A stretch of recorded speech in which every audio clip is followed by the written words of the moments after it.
નમસ્કાર. News ઓનલાઈનના special programme નો ઓપ્શનમાં હું વિપુલ પટેલ આપનું સ્વાગત કરું છું. દર્શક મિત્રો, આજનો આપણો નો ઓપ્શનનો વિષય છે અડવાણી અધ્યાય. નરેન્દ્ર મોદીની સરકાર દેશમાં રાજ કરી રહી છે. ભાજપે દેશમાં મોટા ભાગના પક્ષોના સુપડા સાફ કરી દીધા છે. કેટલાક પક્ષોને સમ ખાવા પૂરતી પણ એક મળી નથી, પરંતુ ભાજપને એક સામાન્ય પક્ષમાંથી વિરાટ બનાવવા માટે કેટલાક નેતાઓ પોતાના હાડકાનું ખાતર કર્યું છે. ભાજપના ભીષ્મ પિતામહ LK અડવાણીએ જિંદગી આખી પક્ષને સમર્પિત કરી દીધી છે. અડવાણી એક યુગ હાલ પૂર્ણતાને આરે છે. દેશના રાજકારણમાં અનેક ખાટા મીઠા અનુભવો લઈને અડવાણી આજે દેશના સંસદ ભવનમાં બેઠા છે. LK અડવાણી આજે ભારતીય જનતા પાર્ટીના સૌથી સિનિયર નેતા ગણવામાં આવે છે. દેશના રાજકારણમાં હાલ ભાજપ સૌથી વધારે સીટો સાથે મોખરે છે. અડવાણી ઘરના મોભીની જેમ 6 દાયકા સુધી દેશના સંસદ ભવનમાં પ્રતિનિધિત્વ કર્યું છે. છેલ્લા 50 વર્ષથી અડવાણી સંસદની જોવા મળી રહ્યા છે. અડવાણીએ 10 અને 14 લોકસભાના વિરોધ પક્ષના નેતા તરીકે ભૂમિકા ભજવી છે. જ્યારે વાજપેયીની સરકાર કેન્દ્રમાં બની હતી ત્યારે LK અડવાણીને દેશના ગૃહમંત્રી બનાવવામાં આવ્યા હતા. અડવાણી સંઘમાંથી આવતા હોવાથી અડવાણી પર હંમેશા હિન્દુત્વની છાપ રહી છે. અડવાણીના જીવનની વાત કરીએ તો અડવાણીનો જન્મ 8 નવેમ્બર 1927ના રોજ પાકિસ્તાનના કરાચીમાં થયો હતો. અડવાણી સંધી સમાજમાંથી આવે છે. અડવાણીના બાપ દાદા સિંધમાંથી ભારે દબદબો હતો. અડવાણીના દાદા સંસ્કૃતના મોટા પંડિત હતા અને તે સરકારી હાઈસ્કૂલના આચાર્ય તરીકે સેવા આપતા હતા. અડવાણીના પિતા એક સફળ બિઝનેસમેન હતા. અડવાણી રાજકારણની જેમ ભણવામાં ખૂબ હોશિયાર હતા. હંમેશા પ્રથમ નંબરે આવતા હતા. અડવાણીએ વર્ષ 1942માં દયારામ ગુડમલ નેશનલ કોલેજ હૈદરાબાદમાં પ્રવેશ લીધો હતો, પરંતુ હિન્દ છોડ આંદોલનને કારણે અભ્યાસ શક્ય બન્યો નહીં. LK અડવાણીએ પાછળથી કાયદાની ડિગ્રી મુંબઈ યુનિવર્સિટીમાંથી મેળવી હતી. દેશના ભાગલા સમયે અડવાણીના પરિવારને ભારે મુશ્કેલીઓ સહન કરવી પડી હતી. એક બાજુ દેશ આઝાદ થઈ રહ્યો હતો ત્યારે બીજી બાજુ અડવાણીને પોતાના માદરે વતન ભૂલવાની નોબત આવી હતી. અડવાણીના પરિવારને પોતાની તમામ સાવર મિલકત ભૂલીને હિન્દુસ્તાન સાથે જોડાવાની ફરજ પડી હતી. અડવાણીને એક બાજુ દેશ આઝાદ થયો છે તેની ખુશી હતી, જ્યારે બીજી બાજુ ઘર-બાર ગુમાવવાનું દુઃખ હતું. વર્ષ 1965માં અડવાણીએ કમલાજીની સાથે લગ્ન ગ્રંથિએ જોડાયા હતા. કમલાજી કરાચીની એક પોસ્ટ ઓફિસમાં સર્વિસ કરતા હતા. ભાજપના ભીષ્મ પિતા અડવાણીને 2 સંતાન છે, જેમાં એક જયંત નામનો દીકરો છે અને પ્રતિભા નામની દીકરી છે. જયંત બિઝનેસમેન છે અને પ્રતિભાએ ટીવીની દુનિયામાં કાઠું કાઢ્યું છે. અડવાણી 14 વર્ષની ઉંમરે RSSમાં જોડાયા હતા. ઉલ્લેખનીય છે કે અડવાણીને ટેનિસની રમત પ્રિય છે અને તે તેના વિદ્યાર્થી કાળમાં ટેનિસના સારા ખેલાડી હતા. અડવાણી યુવા કાળમાં સંઘમાં જોડાયા હોવાથી દેશભક્તિ અને સ્વદેશી વિચારોના હિમાયતી છે. અડવાણી જ્યારે RSSમાં જોડાયા ત્યારે RSSનું સંઘમાં વિલીનીકરણ કરવામાં આવ્યું હતું. લાલકૃષ્ણ અડવાણીએ 17 વર્ષની ઉંમરે ટીચરની નોકરી જોઈન કરી હતી. અડવાણી ગણિત, સાયન્સ, ઇતિહાસ અને ઇંગ્લિશના પાઠ ભણાવતા હતા. અડવાણીએ સંઘમાં વિવિધ જગ્યાએ કામ કર્યું છે. અડવાણીએ અમદાવાદ, નાગપુર અને ઇન્દોર સંઘની શાખમાં અનેક વર્ષો કાઢ્યા છે. વર્ષ 1947માં અડવાણી RSSના સેક્રેટરી બન્યા હતા અને ત્યારે તેનો નિવાસ કરાચીમાં હતો. અડવાણીની રાજકીય કારકિર્દીની વાત કરીએ તો વર્ષ 1951માં અડવાણી ભારતીય જનસંઘના સભ્ય બન્યા હતા. ત્યારે શ્યામા પ્રસાદ મુખર્જીની સાથે કામ કરવાની તક મળી હતી. વર્ષ 1970માં પ્રથમ વખત અડવાણી રાજ્યસભાના સાંસદ બન્યા હતા. 1973માં ભારતીય જનસંઘ દ્વારા અડવાણીને પ્રમુખ બનાવવામાં આવ્યા હતા. તો 1976માં ગુજરાતમાંથી અડવાણી રાજ્યસભાના સાંસદ બન્યા હતા. 1977માં જનસંઘ જનતા પાર્ટી ભળી ગયો અને બંધપનાવનો ઉદય થયો. ઇન્દિરા ગાંધીએ લાદેલી ઇમરજન્સીને કારણે કોંગ્રેસના સુપડા સાફ થઈ ગયા હતા. તે સમયે જનતા પાર્ટી સત્તા પર આવી હતી. મોરારજીભાઈ દેસાઈ દેશના વડાપ્રધાન બન્યા હતા. મોરારજીભાઈ દેસાઈની સરકારમાં અડવાણીને સુરક્ષા અને પ્રસારણ મંત્રી બનાવવામાં આવ્યા હતા. વર્ષ 1980માં અડવાણીએ રાજ્યસભાના વિરોધ પક્ષના નેતા તરીકે શપથ લીધા હતા. સાથે ભાજપના જનરલ સેક્રેટરીની ભૂમિકા પણ ભજવી હતી. તો વર્ષ 1991માં ફરી વખત અડવાણીને રાજ્યસભાના સભ્ય બનાવવામાં આવ્યા હતા. 1993થી વર્ષ 1998ના સમયગાળામાં વિરોધ પક્ષના નેતા તરીકે નિમણૂક કરવામાં આવી હતી. તો 1999માં યુનિયન કેબિનેટ મંત્રીનો હોદ્દો આપવામાં આવ્યો હતો. જ્યારે વર્ષ 2002માં ભાજપની સરકાર કેન્દ્રમાં બની ત્યારે નાયબ વડાપ્રધાન બન્યા હતા. અડવાણીને અનુભવના આધારે કેન્દ્રમાં વિવિધ ખાતા મળતા રહેતા હતા. અડવાણી ભાજપના તે સમયના બીજા નંબરના નેતા ગણાતા હતા. અડવાણીના અધ્યક્ષતામાં ભાજપે 2008માં લોકસભાની ચૂંટણી લડી હતી, પરંતુ ભાજપ જીત મેળવવામાં નિષ્ફળ રહ્યું હતું. અડવાણી હંમેશા વિવાદો રહ્યા છે, ક્યારેક પોતાની ફિલોસોફીના કારણે તો ક્યારેક નિવેદનોએ હોબાળો મચાવ્યો હતો. ભારતીય રાજકારણમાં અડવાણીને એક યુગ ગણવામાં આવે છે. દેશમાં 5 દાયકાથી રાજનીતિ સાથે સંબંધ ધરાવે છે. અડવાણીને જો કોઈ નડ્યું હોય તો તે છે તેનો શિષ્ય નરેન્દ્ર દામોદર મોદી. જે માણસે અડવાણીને આંગળી પકડીને ભારતીય રાજકારણમાં પાપા પગલી કરી હતી, તે માણસે આજે અડવાણીને ઘરે બેસાડી દીધા છે. 10 જૂન 2013ના રોજ મોદીને ચૂંટણી પ્રચાર સમિતિના અધ્યક્ષ બનાવી દેવામાં આવ્યા. ત્યારે અડવાણીએ જોરદાર વિરોધ કર્યો હતો. અડવાણીએ તમામ હોદ્દા પરથી રાજીનામું ધરી દીધું હતું, પરંતુ તે સમયે મોદીનો બાહુબળ સામે અડવાણી ટૂંકા પડ્યા હતા. મહાભારતમાં જે અર્જુનના હાથે દ્રોણાચાર્યનો પરાજય થયો હતો, તેમ અડવાણી મોદીના હાથે પરાજય થઈને વિલા મોઢે ઘરે બેસવું પડ્યું હતું. અડવાણીએ જ્યારે મોદીનો વિરોધ કર્યો, સંઘ અને ભાજપ બંને ફરી ગયા હતા. અડવાણીના તમામ ધમપછાડા મોદી સામે ટૂંકા પડ્યા અને અંતે ઘીના ઠામા ઘીમાં ભળી ગયું. રાજકીય ઇતિહાસને ખબર હશે કે અડવાણી ત્યારથી ભાજપમાં સંઘર્ષ કરી રહ્યા છે, જ્યારે કેન્દ્રમાં ભાજપને 1 સીટ મળતી હતી. મોદી ભલે ગમે તેટલી વિદેશ નીતિની વાતો કરો, પરંતુ અડવાણીના અનુભવ સામે શૂન્ય બરાબર છે. અડવાણીએ જિંદગીમાં 6 જેટલી યાત્રા કાઢી છે. 1990માં રામરથ યાત્રા કાઢીને ભાજપને ઘર ઘર સુધી લઈ ગયા હતા. સોમનાથથી અયોધ્યા સુધીની યાત્રામાં હિન્દુત્વનો મુદ્દો બનાવ્યો હતો, જેના કારણે દેશભરમાં ભાજપને એક ઓળખ મળી હતી. ઉલ્લેખનીય છે કે આ રથયાત્રાનું સંચાલન મોદીએ કર્યું હતું. વર્ષ 1993માં જનાદેશ યાત્રાનું આયોજન કર્યું હતું, જે યાત્રા દેશના 14 રાજ્યોમાં ફરી હતી. સ્વર્ણ જયંતિ યાત્રા દ્વારા અડવાણી દેશભરમાં ફર્યા હતા. સારી સરકાર આવવાની દેશવાસીઓને વચન આપ્યું હતું. 2004 ચૂંટણી પહેલા અડવાણી ભારત ઉદય યાત્રા કાઢી હતી, પરંતુ તેના પરિણામ રૂપે ભાજપને હાર સહન કરવાનો વખત આવ્યો હતો. ભારત સુરક્ષા યાત્રા અડવાણી અને રાજનાથસિંહ સાથે મળીને કાઢી હતી, જેમાં અડવાણીએ દ્વારકાથી દિલ્હી અને રાજનાથસિંહે જગન્નાથપુરીથી દિલ્હી સુધી યાત્રા કાઢી હતી. આ યાત્રાના મુખ્ય મુદ્દા ભ્રષ્ટાચાર, આતંકવાદ, મોંઘવારી અને લોકશાહી બચાવવા માટેનો પ્રચાર કર્યો હતો. છેલ્લે વર્ષ 2011માં અડવાણીએ જયપ્રકાશ નારાયણના જન્મભૂમિ સીતા બદિયારાથી યાત્રાની શરૂઆત કરી હતી. આ યાત્રાનું નામ જનચેતના યાત્રા રાખ્યું હતું. યાત્રાનો મુખ્ય મુદ્દો ભ્રષ્ટાચાર હતો. રાજકીય ઇતિહાસ તપાસવા બેસીએ તો અડવાણીએ પણ ઘણા ખેલ ખેલ્યા છે. જ્યારે વાજપેયીની સરકાર કેન્દ્રમાં હતી, ત્યારે અડવાણી દેશના ગૃહમંત્રી હતા. કંધાર વિમાન અપહરણ કેસમાં ભાજપ સરકારે ખૂંખાર આતંકવાદીઓને છોડી દીધા હતા. તે સમય દરમિયાન સાંસદ ભવન પર આતંકવાદી હુમલો થયો હતો, જેમાં દેશના કેટલાક જવાનો મોતના મુખમાં ધકેલાઈ ગયા હતા. દેશના ભાજપ સરકાર શાસન કરતી હતી, ત્યારે થયેલા હુમલાને કારણે દેશ અને દુનિયામાં ભાજપની ભારે બદનામી થઈ હતી. અડવાણીની રહેમ દ્રષ્ટિએ હેઠળ એનડીએ સરકારમાં ભ્રષ્ટાચાર ખૂબ વધ્યા હતા. પ્રવીણ મહાજનની ચંડાલ ચોકડીએ અનેક ઉદ્યોગપતિઓને લૂંટ્યા હતા.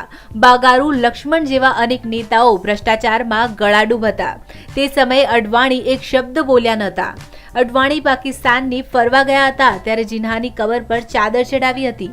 અડવાણીની રાજનીતિ તળિયા વગરના લોટા જેવી છે.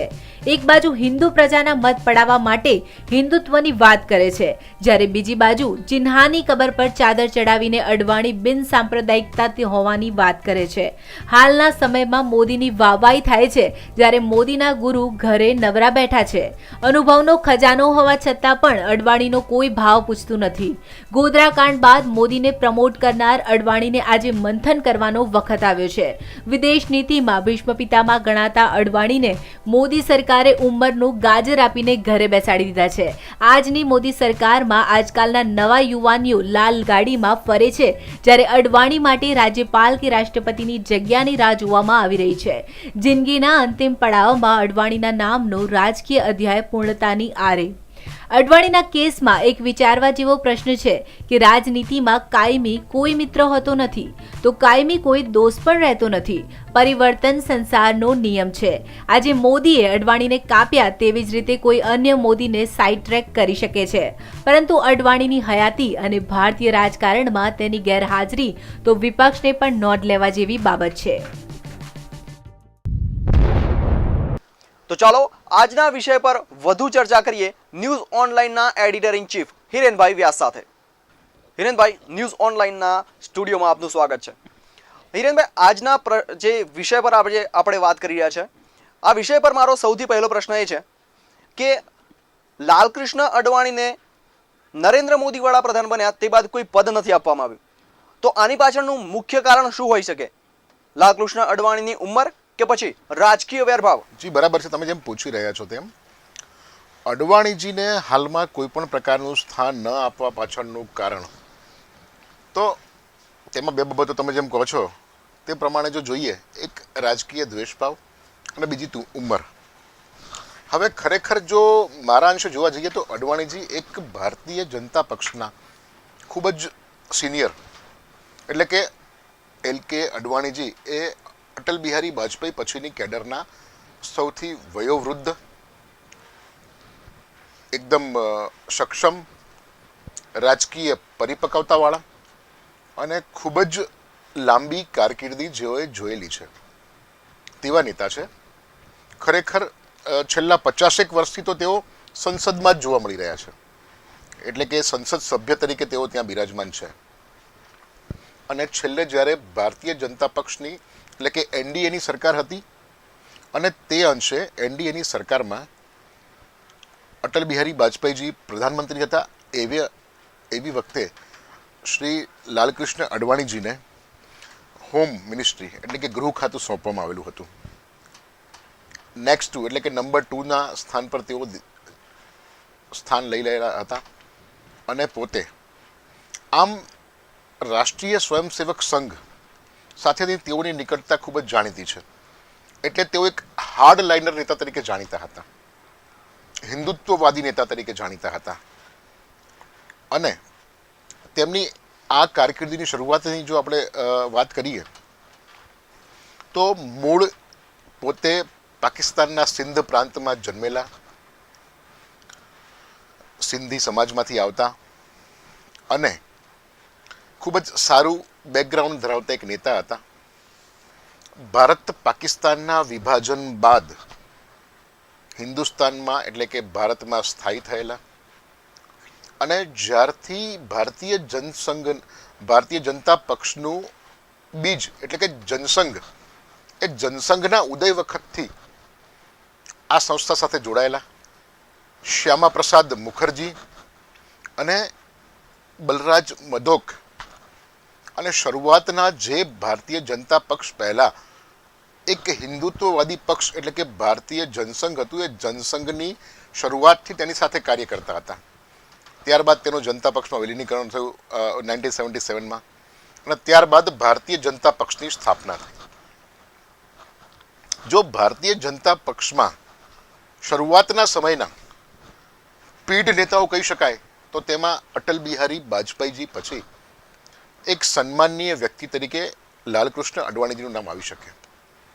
તેઓ પાસે સંસદનો બહોળો અનુભવ છે, તેઓએ વિરોધ પક્ષના નેતા તરીકે પણ કાર્ય કરેલું છે, તેઓએ સમગ્ર રાષ્ટ્રના ગૃહમંત્રી તરીકે પણ કાર્ય કરેલું છે અને તેમના પોતાના નૈતિક મનોબળ અને વિચારોના પગલે ખૂબ જ લાંબી મજલ ભારતીય જનતા પક્ષે કાપી અને આજે આ સ્થાને પહોંચ્યું છે.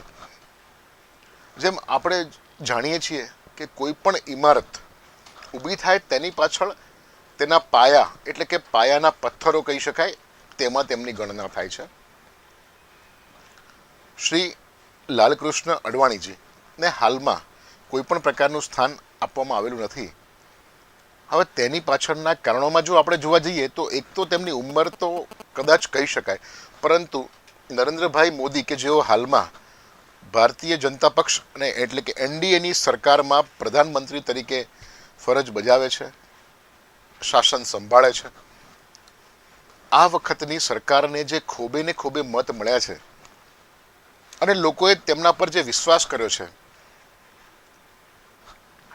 તે પછી પોતાના રાજકીય ગુરુ એવા લાલકૃષ્ણ અડવાણીજીને હાલમાં નરેન્દ્રભાઈ મોદીએ કોઈ પ્રકારના હોદ્દામાં અથવા તો કોઈ સ્થાન આપેલ નથી, પરંતુ તેમની વૈચારિક દ્રષ્ટિએ એવું હશે કે ખૂબ જ સિનિયર લેવલના નેતા છે તો તેમને કોઈક જગ્યાના કોઈક સ્થળના રાજ્યપાલ અથવા તો રાષ્ટ્રપતિની નિવૃત્તિ પછી એ સ્થાન પર બેસાડી શકાય.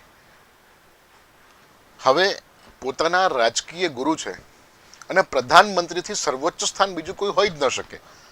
હવે પ્રધાનમંત્રીના સ્થાન પર જો નરેન્દ્રભાઈ મોદી બેસતા હોય તો તેમના પછીના સ્થાન પર લાલકૃષ્ણ અડવાણીજીને બેસવું તે આમ જોઈએ તો યોગ્ય ન ગણાય સિનિયોરિટીના પ્રમાણમાં. અને બીજું કે નરેન્દ્રભાઈ મોદીએ પોતાની અલગ સ્ટાઇલથી કાર્ય કરવા ટેવાયેલા છે. તેમની કામ કરવાની એક પદ્ધતિ અલગ છે. એટલે તેમણે ફક્ત લાલકૃષ્ણ અડવાણી જ નહીં પરંતુ લાલકૃષ્ણ અડવાણી, મુરલી મનોહર જોશી, જસવંત સિંઘ એવા જે સિનિયર નેતાઓ છે તેમને હજુ સુધી કોઈ પદ આપેલું નથી. હવે તેમની ઉંમરની વાત તો અલગ છે અને રાજકીય વૈમનસ્યની જો વાત કરવામાં આવે તો તમે કદાચ એ પરિપ્રેક્ષમાં જોઈ શકો કે હાલમાં નરેન્દ્રભાઈ મોદીની નેતૃત્વમાં જ્યારે સમગ્ર ઇલેક્શન લડાવવાનું હતું એવે સમયે ગાંધીનગર સીટ પરથી ન લડવું અને ત્યારબાદ ફરી ભોપાલની સીટ પરથી લડવું, રીસામણા, મનામણા અને ત્યારબાદ ફરી ગાંધીનગરની સીટ ઉપર જ જ હું ચૂંટણી લડીશ એવી રીતે અડવાણીજીની સંમતિ. તેમના પ્રીતિપાત્ર એવા અમદાવાદ પૂર્વની લોકસભાના 7 ટર્મથી ચૂંટાતા ઉમેદવાર એવા હરીનભાઈ પાઠકની ટિકિટ કપાવી. આ બધી બાબતોનો વિરોધ તો છે જ, પરંતુ પક્ષની ધરોહર સમા વિદ્વાન વડીલ સિનિયર નેતાઓની પણ ભારતીય જનતા પક્ષને જરૂર છે કે જેમનો બહોળો અનુભવ, કે જેમની શાસન કરેલું છે, શાસન કરવાની પદ્ધતિ, જે નડતી મુશ્કેલીઓ અને મુશ્કેલીઓનું નિવારણ, આ બધા માટે જેમ આપણે કહી શકીએ કે એક ઘરમાં વડીલો ગરજ સારે છે, જેમ કોઈ પણ કાર્ય હોય અને તેમાં તેમની સલાહ, સૂચન અને તેમની બુદ્ધિમત્તા તેમાંથી કોઈક રસ્તો નીકળતો હોય છે, એમ દરેક વડીલોનું ઘરમાં જેમ અગત્યનું મોભીઓનું સ્થાન હોય છે તેવું જ સ્થાન લાલકૃષ્ણ અડવાણીનું ભારતીય જનતા પક્ષમાં છે. પરંતુ હાલમાં હવે આપણે જોવું તો એ જ રહ્યું છે કે નરેન્દ્રભાઈ મોદી તેમના માટે અથવા તો જે સિનિયર નેતાઓની હાલમાં કહેવાતી અવગણના થઈ રહી છે તે લોકોને કોઈ પણ સારી જગ્યાએ સર્વોચ્ચ સ્થાન પર કોઈ જગ્યાએ સ્થાન મળે અને પક્ષની અંદર સિનિયર નેતાઓની અવગણના થાય છે અથવા તો તેમને કોઈક દ્રષ્ટિએ પદ આપવામાં નથી આવતું, કોઈ પણ પ્રકારનો વૈમનસ્ય ભાવ રાખવામાં આવે છે, એ દૂર થાય. સમગ્ર પક્ષ ભારતીય જનતા પાર્ટી અને એનડીએની સરકાર ભેગા થઈ અને ભારત દેશને શ્રેષ્ઠતાના ઉચ્ચતમ શિખરો ઉપર બિરાજમાન કરવા માટે આગળ વધે, આપણે તો તેવી જ અપેક્ષા રાખી શકીએ. અટલ બિહારી વાજપેયીના રાજકીય સંન્યાસ બાદ તેમની ધુરા સંભાળી લાલકૃષ્ણ અડવાણીએ અને લાલકૃષ્ણ અડવાણી ભાજપના ભીષ્મ પિતામહ તરીકે ઓળખાય છે. ત્યારે ભીષ્મ પિતામહની આ રીતની અવગણના શું દેશને નુકસાન કરી શકે? હા, બરાબર છે. આપ જેમ કહો છો તેમ ભારતીય જનતા પક્ષ માટે લાલકૃષ્ણ અડવાણી એ એક ભીષ્મ પિતા સમાન છે. જેમ આપણે સૌએ જોયું છે કે મહાભારતના યુદ્ધમાં કૌરવો અને પાંડવોના ભીષ્મ પિતામહ જેને કહેવામાં આવતા હતા, એ પિતામહની જગ્યાએ અત્યારે ભારતીય જનતા પક્ષમાં લાલકૃષ્ણ અડવાણી છે. અગાઉ જેમ મેં વાત કરી તેમ 50 વર્ષથી તેઓ સંસદમાં બેસે છે. વિસ્તારોનું અને દેશના દરેક વિસ્તારોનું તેમણે અલગ અલગ વિસ્તારોનું પ્રતિનિધિત્વ કરેલું છે. સંસદની ગરિમા, સંસદની લોકશાહીની પદ્ધતિ, વહીવટ કરવાની નીતિ, સરકારની વહીવટ કુશળતા, સરકારના પ્રોબ્લેમો એટલે કે તકલીફો, બજેટને અનુલક્ષીને અને સંરક્ષણની નીતિ, આ બધી બાબતોના તેઓ માહેર છે. જ્યારે ભારતીય જનતા પક્ષમાં કહેવાતા 2.5 માણસો ભેગા નહોતા થતા ત્યારની વાત છે, ત્યારથી લઈને અત્યાર સુધીમાં ભારતીય જનતા પક્ષને દેશની સર્વોચ્ચતમ સંસ્થા એટલે કે સંસદ સુધી પહોંચાડવાનો શ્રેય આ બધા લોકોને જાય છે કે જેણે પોતાના લોહી રેડ્યા છે, જેણે અથાક પરિશ્રમ કર્યો છે, જેમણે દિવસ રાત નથી જોયા. આ બધા પાયાના લોકો છે. જ્યારે હાલમાં જ્યારે ભારતીય જનતા પક્ષનો ખૂબ જ મોટો લોકજુવાળ હતો અને બીજા બધા પક્ષોને સમગ્ર રાષ્ટ્ર લેવલે ખૂબ જ પાતળી એવી સીટો એટલે કે લોકશાહીમાં કહી શકાય તેવી જવલ્લે ગણી શકાય તેટલી જ સીટો મળી અને તેની સામે ભારતીય જનતા પક્ષને આજે આટલી બધી બહુમતીથી પ્રજાએ બેસાડ્યો. તેની પાછળનું કારણ પક્ષના દરેકે દરેક નાનામાં નાના માણસોથી લઈ અને મોટામાં મોટાના સિનિયર સુધી જેટલા નેતાઓ છે એ દરેક લોકોની એક આગવી વ્યવસ્થા, આયોજન, શિસ્તબદ્ધ કાર્ય અને સંગઠન આ બધું જ જવાબદાર છે. એટલે જો ભારતીય જનતા પક્ષ દ્વારા લાલકૃષ્ણ અડવાણીજીની અવગણના કરવામાં આવે તો સંગઠનના પાયા નબળા થઈ શકે. કોઈ પણ પક્ષનો આધાર બેઝ એ સંગઠન છે અને લાલકૃષ્ણ અડવાણીજી છેલ્લા 60 થી 70 વર્ષથી ભારતીય જનતા પક્ષ સાથે સંકળાયેલા છે અને એ 60 વર્ષના ગાળા દરમિયાન તેમણે સમગ્ર દેશના દરેક રાજ્યોના વિસ્તારોનો પ્રવાસ કરેલો છે. દરેકે દરેક વિસ્તારમાં તેમના સમર્થકો છે. હવે આ બધા લેવલે કાર્યકરોના સમૂહને જે લોકોએ વર્ષોથી સમગ્ર પક્ષને ઊભો કરવામાં સહાય આપી હોય, પોતાનું તન મન અને ધનથી સહયોગ આપ્યો હોય, અથાક પરિશ્રમ કર્યો હોય, જો એવે વખતે તેની અવગણના થાય તો સંગઠનના માળખા એ નબળા પડી જાય. અને જે લોકો વર્ષોથી મહેનત કરતા આવ્યા છે કે પક્ષનું સારું થશે અને પક્ષને એક સારા સ્થાન ઉપર લઈ જઈશું તો તેમને પણ કોઈક સારા સ્થાન ઉપર બેસાડવામાં આવશે અથવા તો તેની કદર કરવામાં આવશે. આ બધી આશયો સાથે જે લોકો પ્રયાસ કરી રહ્યા છે અને આ જ લોકો છે કે જે ભારતીય જનતા પક્ષને એક સર્વોચ્ચતમ શિખર સુધી પહોંચાડે છે. હવે તેવે અંશે આ વિચારધારા નબળી પડી શકે અને તેનું અલ્ટિમેટ જે પરિણામ છે એ એવું આવી શકે કે પક્ષની જે સ્થિતિ છે તેનું સંગઠન નબળું પડે અને એક કારણોસર પક્ષને 100% નુકસાન થઈ શકે.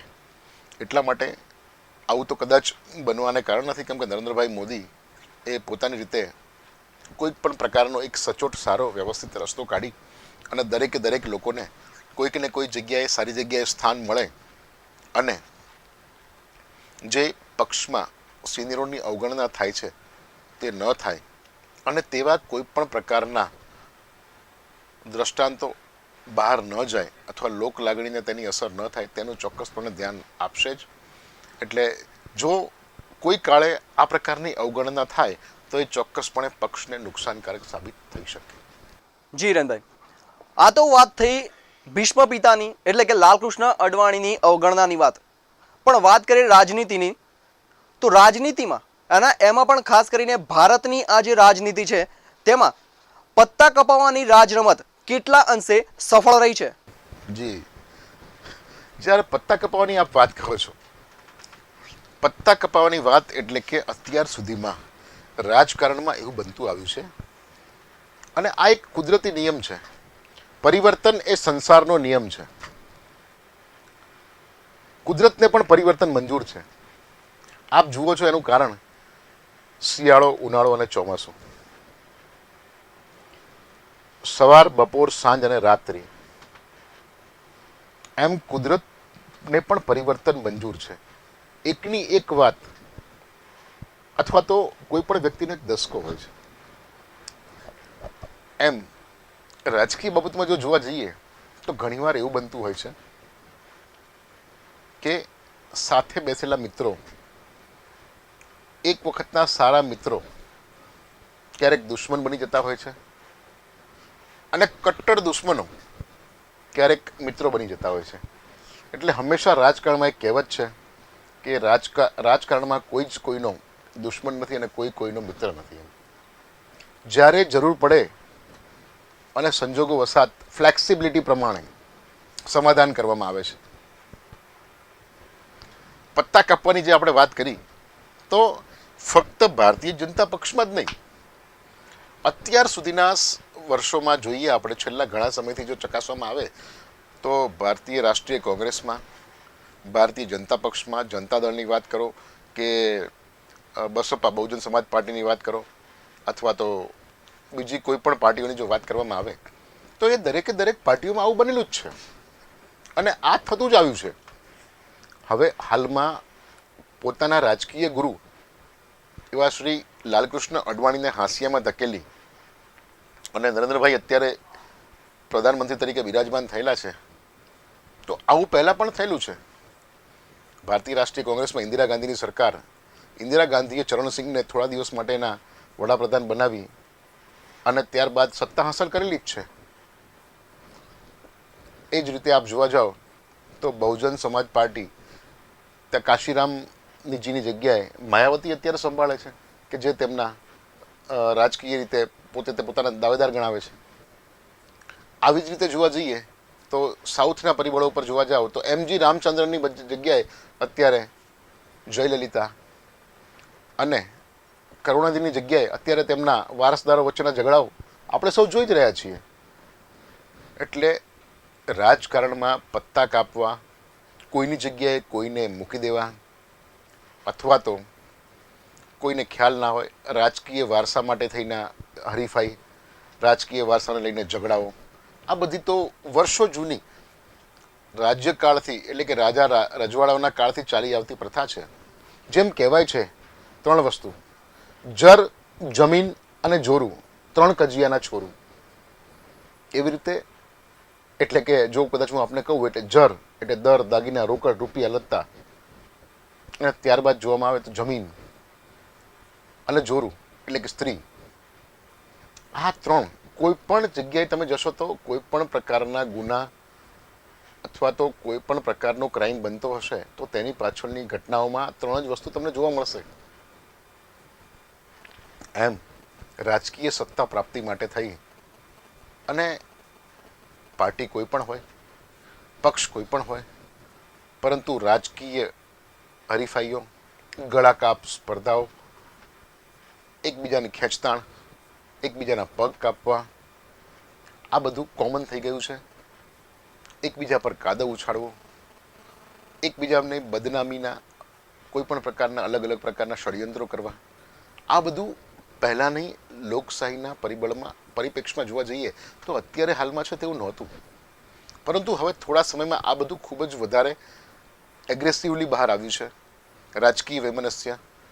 તો તેવી દ્રષ્ટિએ જોવા જઈએ તો જે પત્તા કપાવવાની વાત છે તે પત્તા કપાવવાની વાતમાં જોવામાં આવે તો રાજકીય લેવલ ઉપર શ્રી અડવાણીજીનું હાલમાં જે પ્રમાણે નરેન્દ્રભાઈ મોદીની સરકાર છે અને નરેન્દ્રભાઈ મોદીની સરકારે અત્યારે હાલમાં કેટલાય ઘણા સિનિયર નેતાઓની અવગણના કહી છે તેવું આપણે સમાચાર માધ્યમમાં બધે સાંભળીએ છીએ.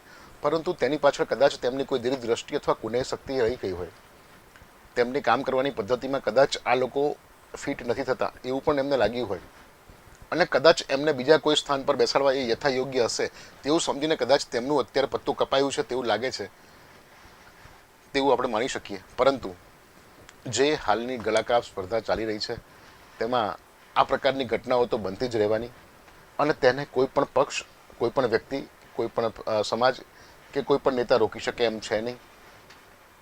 એટલા માટે આપણે તો ફક્ત એ જ પ્રાર્થના કરી શકીએ કે સરકાર કોઈ પણની હોય, પક્ષાપક્ષી કંઈ પણ હોય, ગળાકાપ સ્પર્ધા ભલે તે લોકો વચ્ચે હોય, પત્તું ગમે તેનું કપાય, પણ સમગ્ર રાષ્ટ્ર છે એ સમગ્ર રાષ્ટ્રનું હિત જે લોકોને હૈયે વસેલું હોય તે જ લોકો શાસન કરે અને સમગ્ર રાષ્ટ્રની પ્રગતિ માટે પ્રયાસ કરે અને સમગ્ર રાષ્ટ્રનો ઉદય થાય.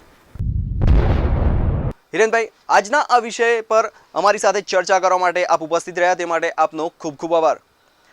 તો દર્શક મિત્રો, આ હતી ભારતની રાજનીતિનો એક પ્રકાર, ભારતની રાજનીતિનો એક અધ્યાય, અડવાણી અધ્યાય. આવા જ કોઈ નવા વિષય સાથે ફરીથી આપની સમક્ષ ઉપસ્થિત થઈશું. ત્યાં સુધી જોતા રહો ન્યૂઝ ઓનલાઈન.